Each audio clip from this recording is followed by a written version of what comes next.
what's happening in Syria. That is huge, and it is happening quickly. Bottom line is, who are the good guys and who are the bad guys in Syria? The answer is no, there aren't any. The only group that's anywhere near decent and respectful of God or godly things would be the Kurds up in the northeast. But the Syrians themselves under Assad are aligned with Russia and Iran. The rebels that have been taking over the nation basically from north to south are aligned. And so neither one of them are good groups. And they're battling it out. And as Amir Sarfati mentioned this morning, as long as they're fighting each other, they're letting Israel alone. That will come to an end. Keep an eye on the progression, and by the way, they're going from north to south. These rebels are going from north to south, taking over towns. Many of the Russian troops have already left. I'm not sure exactly why, but they've left. And starting at the north, the big major cities in Syria are Aleppo, Homa, Homs, and Beirut. Damascus. Those four cities are critical because as they're the major cities, and as they're being taken over, the Syrian rebels, they're called, which is ISIS and Al Qaeda, they're moving in, forcing out Assad's army, and once they get the big prize, the biggest prize, of course, is Damascus. The important thing about Syria and Damascus is Syria is a buffer between Turkey and Russia and Israel. And we've talked about Ezekiel chapter 38 many times.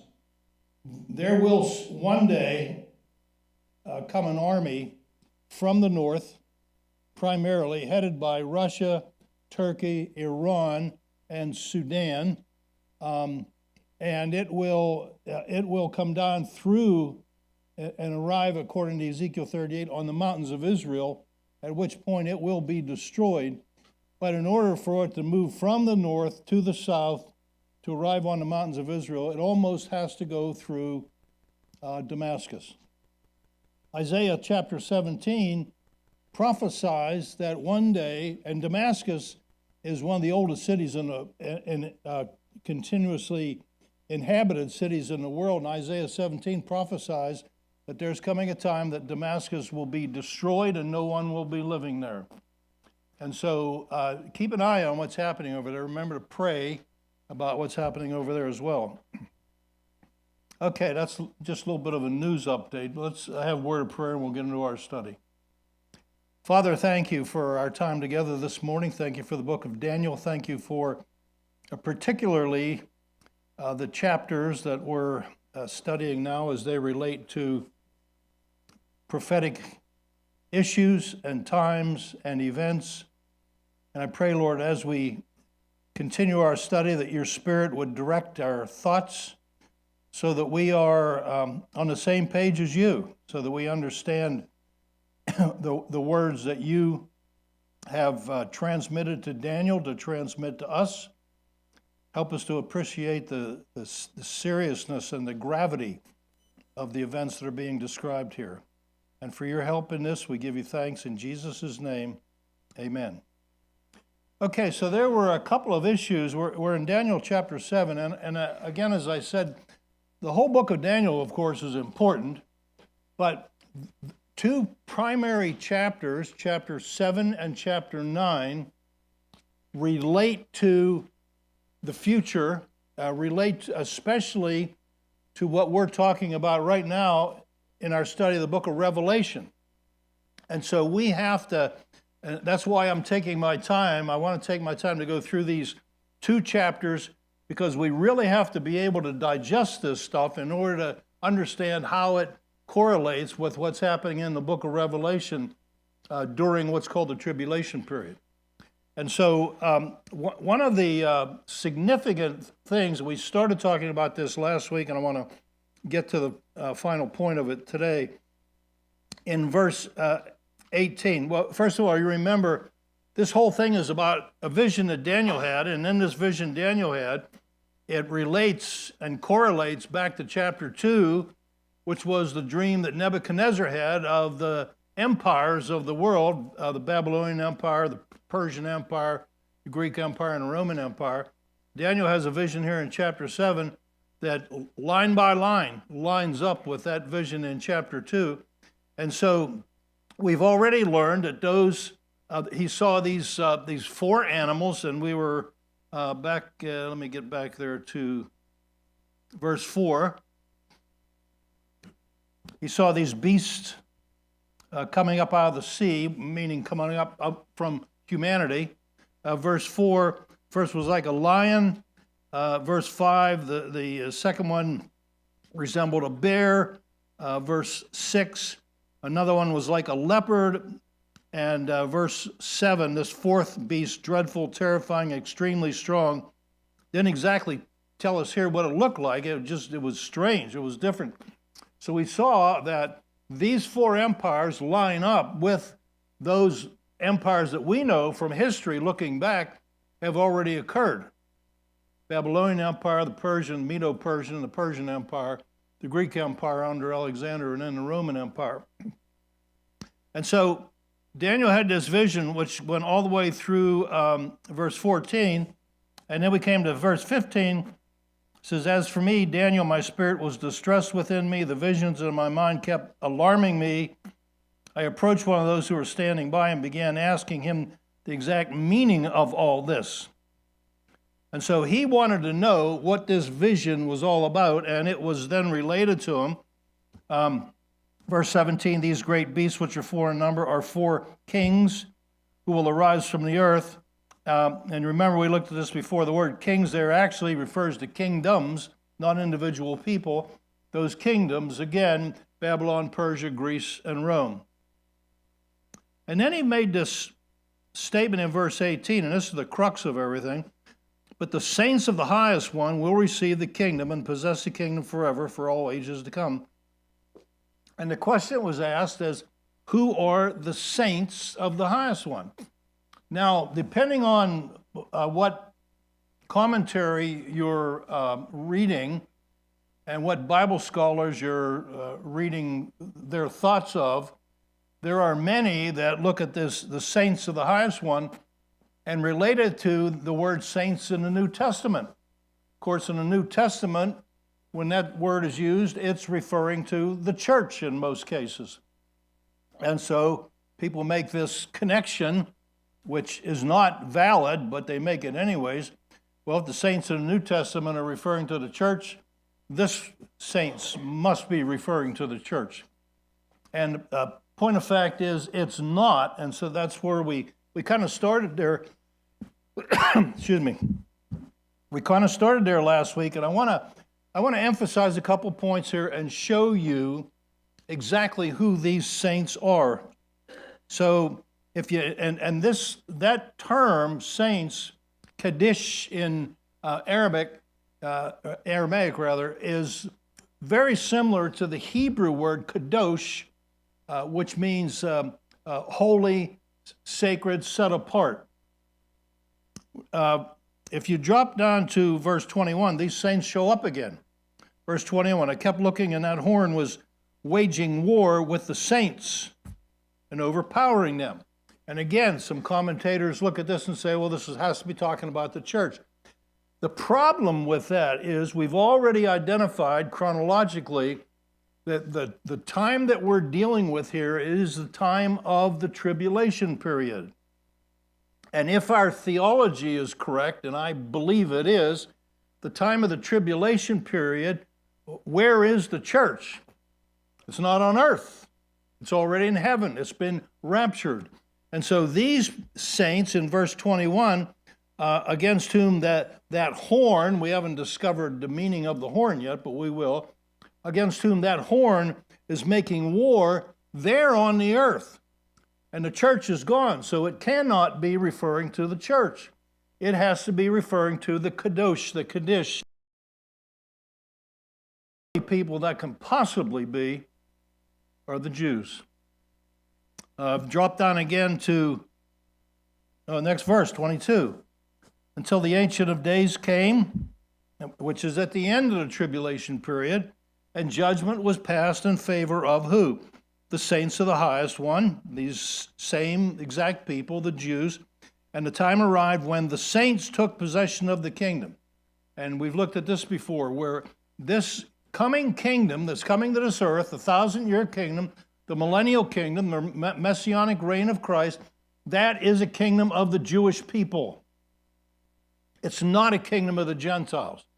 It's a kingdom in which there will be Gentiles, but the kingdom belongs to the Jewish people, always has, and it always will. And then finally, not finally, but drop down to verse 25. He, and this is that little horn again, he will speak out against the Most High and wear down the saints of the highest one, and he will intend to make alterations in times and law. Again, this is this little horn, again, making war against these saints who are living at that time on the earth, Israel. And then finally, verse 27, the sovereignty, the dominion, the greatness of all kingdoms under the whole heaven will be given to the people of the saints of the highest one. That's not given to the people of the saints of the church, but the people of Israel, the Jewish people. So there is no doubt at all that the saints Daniel is referring to in this chapter are Jewish. Yeah, Ronnie. What's that? There will be people to come to the Lord during the tribulation, some Jews and some Gentiles. No, because Satan will be making war. When we get to the middle of the tribulation period, which we'll be looking at in our Revelation studies, we get to the middle of the tribulation period, Satan is zeroing in on one people, and that's the Jewish people. They are the ones he'll be making war against. Christians, of course, will be always, throughout the tribulation, will be always in danger, and when they become unsaved, Gentiles become believers, they're not part of the church because the church is gone, they'll become believers, they will be prosecuted because of their faith in God. But they're not part of this group of saints who are the holy ones, and they're not saved yet. They will not be saved as a nation until the end of the tribulation period. But if you go all the way back in the Bible, in your Old Testament, all the way back to Deuteronomy, we looked at that last week, I think it was, the Jewish people there are referred to as the holy ones. And most of them were not saved, but they were still called the holy ones because they were the ones that God called and chose and made them holy in his sight and will redeem them. But that'll be at the end of the tribulation period. Okay. All right. So anyway, so verse 18, the saints of the highest one that will receive the kingdom, those have to be the Jewish people. Now here's where, this is where it gets interesting, verse 19. Remember, Daniel had two questions, like what's going on with these beasts, and his second specific question in verse 19, then I desired to know the exact meaning of the fourth beast. Interesting, he didn't desire to know the meaning of beast number 1, 2, or 3, even though by that time, Daniel had already experienced beast number 1. He was captive to beast number 1, the Babylonian Empire. But that fourth beast intrigued him. Didn't look like an animal like the other three beasts did. It was different. And so he wanted to know about the fourth beast. He says, I desired to know the exact meaning of the fourth beast, which was different from all the others, exceedingly dreadful, with its teeth, interesting, exceedingly dreadful. There was nothing undreadful about the first three beasts. They were vicious empires that took over the world, or they're part of the world, and killed people in the process. They were vicious.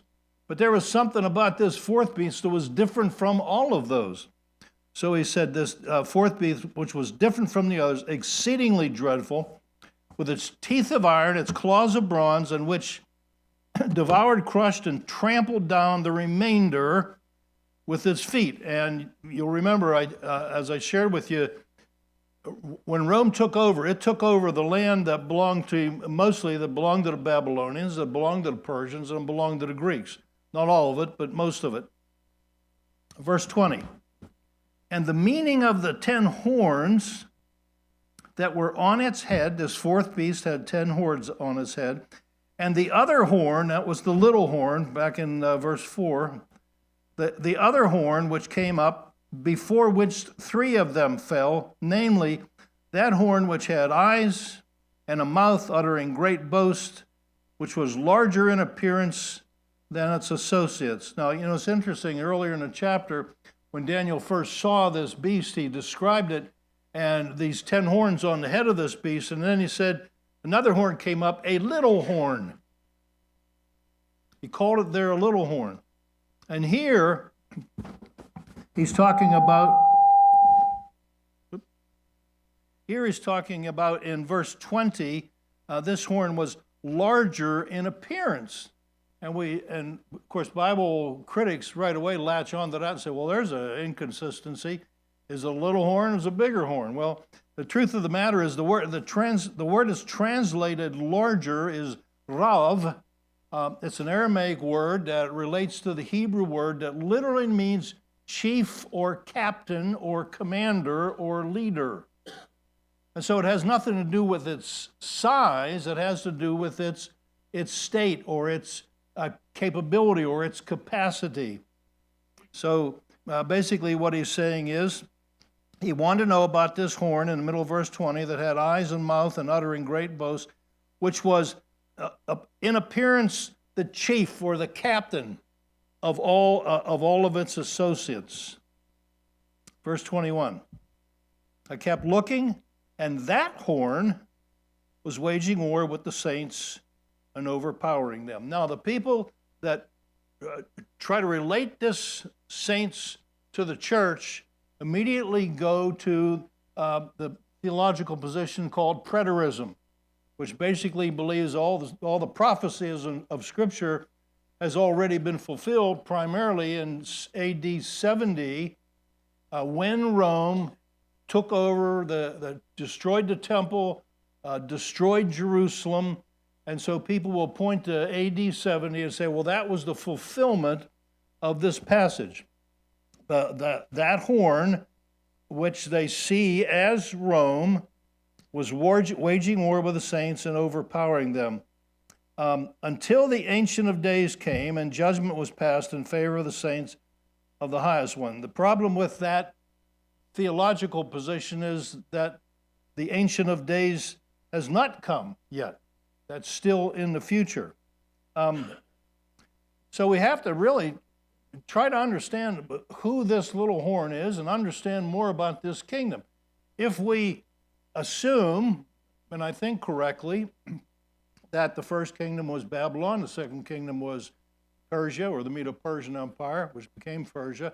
The third kingdom was Alexander the Great's empire of Greece, which then became the Hellenistic Empire. If we assume that the fourth empire was Rome, and we just stop there, then we have some theological inconsistencies. Let me show it to you this way.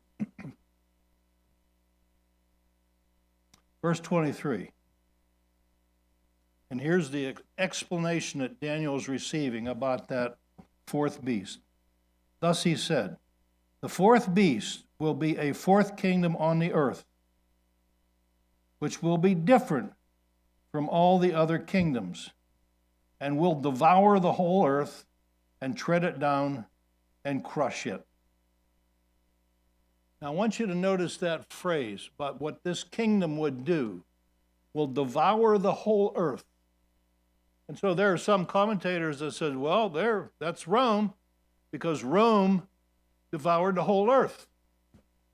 A point of fact, that is not true. Any of you have ever been to England? How many have visited England? Oh, a few of you have. Any of you ever get up to the northern part of England where Scotland is? Just one? Two? Two people been to Scotland? Oh, there's one back there, finally admitting it. Okay. How many of you, in your touring through England, came across something that was called, that is called Hadrian's Wall? Anybody ever see Hadrian's Wall? One person seen Hadrian's Wall? It's 73 miles long. It goes, and if you do a Google search on Hadrian's Wall, you can see that it goes across the northern part of England. That wall was constructed by the Roman Emperor Hadrian, I think 120, somewhere around 122, 123 AD, okay? So nearly 2,000 years ago, 1,900 years ago. The reason that wall was constructed, of course, the Romans had spread their empire. Ever since they took over, they just constantly were spreading their empire. But they found out what armies often do find out: if you spread yourself out too far, what happens? Unless you have an unlimited resource of manpower, your army is going to be spread thin. And that's exactly what happened to the Roman army. So that when they got over to England, by then they were already spread pretty thin, and they found that the barbaric tribes from the north were coming down, fighting them and attacking them, and so Hadrian figured, well, the best thing to do is I'm going to build a wall, keep them all out. So he built Hadrian's Wall. It's still, at least much of it's still there today. You can visit it. But one of the things that proves is, although Rome had taken more land mass than probably any other empire in the history of the world, they had not taken over the whole world. There were major parts of the known inhabited world that were not controlled by Rome. And so now you have a logical and a theological problem here in verse 23. The fourth beast will be a fourth kingdom on the earth, which will be different from all the other kingdoms, and will devour the whole earth and tread it down and crush it. That is, you can simplify things by saying, well, that fourth kingdom's got to be the Roman Empire. Then you have to explain how the Roman Empire never did control the whole earth, and it never did. However, so what we're talking about here, and what the point that Daniel was being explained to here, is that this kingdom is going to be a revision of what was the Roman Empire, which never did take over the whole world. But this revived Roman Empire, this Roman Empire II, if you want to call that, a lot of Bibles call it the empirical state of the Roman Empire. That empire, that kingdom, will indeed take over the whole world. There is, and you see movements like this today. One of the things that's disconcerting to me is the United Nations. As far as I'm concerned, that building should be destroyed, turned into a baseball field in Flatbush, and send every one of those people in the United Nations back to their home country. That is the most despicable, useless, and plus the fact that I forget the exact figures. I think we're underfunding, or we're funding the United Nations to the tune of something like 30 or 40% of their entire annual budget every year, coming out of our taxpayer funds. But the United Nations, they seem to be growing in popularity among the world, not among conservatives, but among the world. They are so pushing to have one body lead the entire world, and that will come. And I'm convinced that will come before the tribulation period. How soon before the tribulation period, no one knows. And I've mentioned this before. You know, when I went to Bible college, I was taught Christ raptures the church and the tribulation period starts. The problem is that is not biblical teaching. It is biblical teaching that Christ raptures the church, and it is biblical teaching that the tribulation comes. But there's no way of putting those smack up, dab up against each other. There may be a considerable time between the rapture of the church and the tribulation period. And it could be a matter of days, weeks, or even months, possibly even years, because we're not told that. So sometime, I believe most likely after the rapture and prior to the tribulation, this world body is going to grow in strength until there is one world government. And then before the tribulation starts, this world government is going to be taken over by 10 kings. We don't know which 10 kings there are. There are some speculations in the past have been this is the European common market, which was okay when there were 8 or 9 or 7 nations in the European common market. I think that there's like 23 or something like that. So that kind of blew that theological position out of the water. But anyway, the world is coming to a one world government. It will happen. That one world government will fall. The 10 kings will fight against it. So when Daniel was, what this is referring to here, in fact, if you look at the next verse, as for the 10 horns, remember that this beast had 10 horns. As for the 10 horns, out of this kingdom, meaning out of that revived Roman Empire, out of this kingdom, 10 kings will arise. And it's those 10 kings who then will be in charge. It won't just be one person leading the world. 10 kings will arise, and another will arise after them. So there's got to be 11 kings, 10 first, and then another one. And he says, and he, this, in other words, this one that will arise, he will be different from the previous ones, and will subdue 3 kings.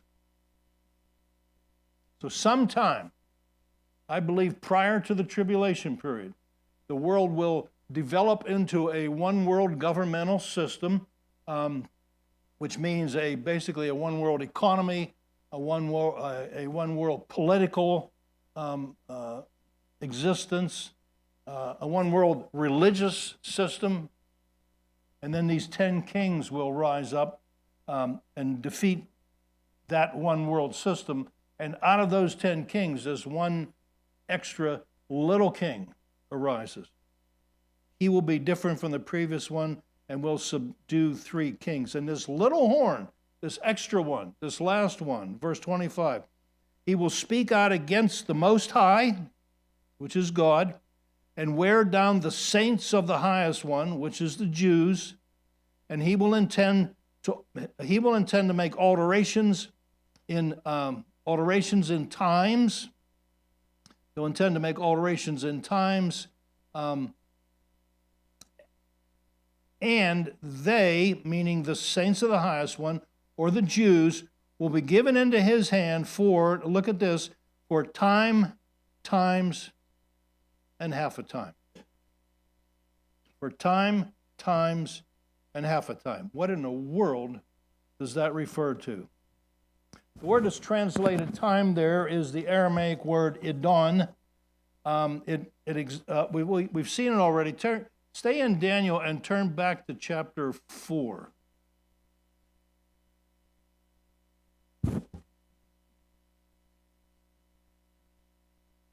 Daniel chapter 4. You remember this was Nebuchadnezzar in chapter 4 was about to have a makeover.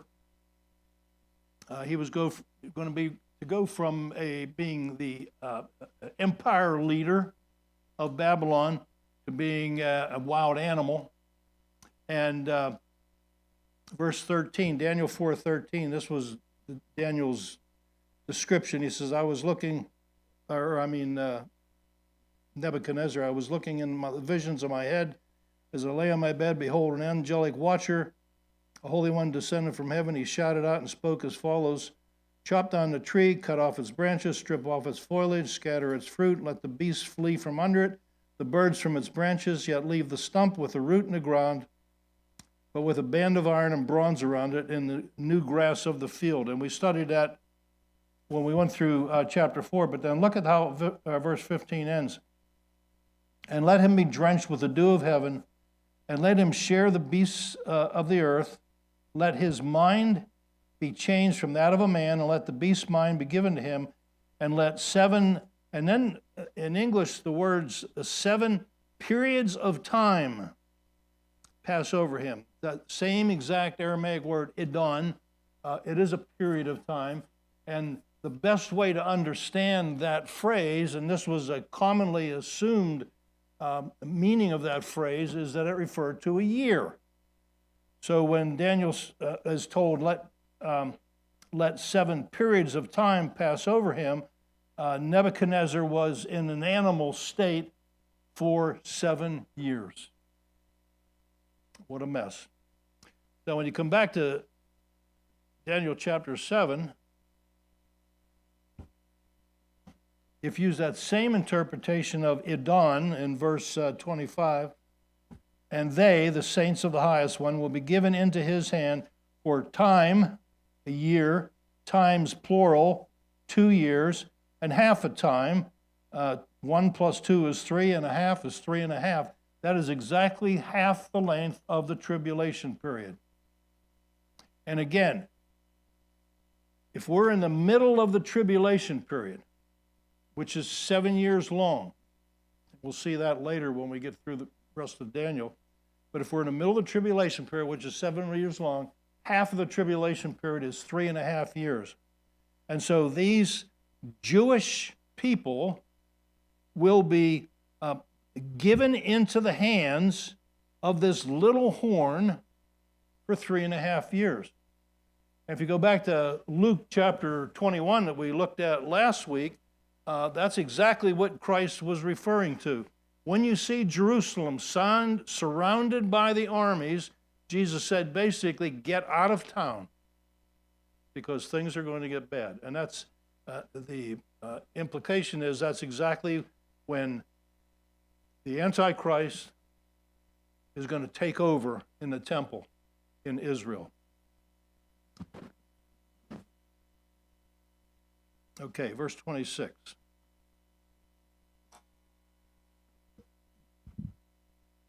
But the court will sit for judgment, and his dominion will be taken away, annihilated, and destroyed forever. And the only logical explanation of who that little horn is, when you look at all the facts together, who possibly in all of Bible prophecy could be the one that is able to do the things that this little horn is going to do. You can, process of elimination, the only one that's left is the one that Paul refers to in 2 Thessalonians chapter 2, is the man of lawlessness, the Antichrist. No question in my mind that the little horn in Daniel chapter 7 is or will be the Antichrist. He will arise from that revived Roman Empire. He'll come up as that extra little horn that defeats 3 of the other horns, which, by the way, answers the question. There are some speculative books that you read. I've seen some crazy guesses out there. Some that say, well, the Antichrist is going to be Jewish, which is preposterous to begin with. Others say, well, the Antichrist is going to be Islamic. No, the Antichrist is not going to be Islamic. He's going to arise from what will be the revived Roman Empire. He'll be a descendant of those Romans, which means he's going to be Western European. He's not going to be Islamic, and he's not going to be Jewish. Verse 27, the sovereignty, dominion, greatness of all the kingdoms under the whole heaven will be given to the people of the saints of the highest one. Again, those 4 empires already defeated, the revived Roman Empire defeated. Interesting too, because when Daniel refers to the 10 kings that will take over, remember Nebuchadnezzar, remember the statue back in chapter 2 Nebuchadnezzar saw, right? Head represented Nebuchadnezzar, made out of gold. Chest and arms, silver, represented the Medo-Persian Empire, which became the Persian Empire. The belly and thighs represented, made out of bronze, represented Greece, Alexander's empire. You have 2 thighs, which is interesting because after Alexander's death, when the Greek Empire split into basically 4 generals took over. 2 of them were of primary importance. The Seleucids in the north from Syria, by the way, and the Ptolemies in the south from Egypt. So his empire basically became 2 strong empires. And then when you got down to the very end, back in chapter 2, the bottom of the legs were the feet that were iron mingled with clay, and 2 feet have how many toes? 10 toes. 10 kings that will arise from that empire. This kingdom will be an everlasting kingdom, and dominions will serve and obey him, meaning God's kingdom. At this point, the revelation ended. And so Daniel, you have to be thinking at this point, it's been explained to Daniel. He's got to be saying, wow. It's like, I saw the end of the movie. I know how it turns out. He's got to be happy, you would think. But no, keep reading. As for me, Daniel, my thoughts were greatly alarming me, and my face grew pale, but I kept the matter to myself. Why in the world, why would these thoughts alarm him and his face grow pale? When you think about it, what ethnic background did Daniel have? He was Jewish. What is the final picture that Daniel's being given of what's going to happen to the Jews? Well, ultimately, they're going to receive the kingdom. But before they receive the kingdom, what's going to happen? This little horn is going to wear them out. They are going to go through unbelievable torment before that happens. That's got to tear Daniel up, knowing what's going to happen to his people. Today, as Christians, we need to be in prayer for the Jewish people constantly. That should never go off your prayer list. I'll tell you something else, and we're about ready to quit, but I'm going to tell you something else. Someone else we need to be in prayer for. Remember to pray for the Christian communities in Syria. Because here's what's going to happen. Number one, Assad and his forces, controlled by or helped by Russia and Iran, they don't care for Christians at all. But when ISIS and Al-Qaeda are taking over these communities, they don't not care for Christians. They hate Christians. I saw a picture of a video that was taken of one of these soldiers. There was Christians in this one town that had a Christmas tree up, and he was destroying the Christmas tree. You're in a battle for people's lives. How warped do you have to be to want to kill a Christmas tree? I mean, it makes no sense. So the Christians in Syria need our prayers. Please remember to pray for them. Was that the second buzzer? Okay, let's close in prayer. Father, thank you for your word. We do have to admit that there are many passages that are troubling because of the future of your people, Israel, doesn't bode well, going through much of that they have gone through and will have to go through. We know that ultimately they will receive, those that remain and survive till the end of the tribulation will receive the kingdom. But between now and then, there is a lot of trouble. And so cause us, Lord, to remember over and over to pray for your people, the Jewish people. Thank you for our time together this morning. As we look forward to our worship service, we give you thanks in Jesus' name. Amen.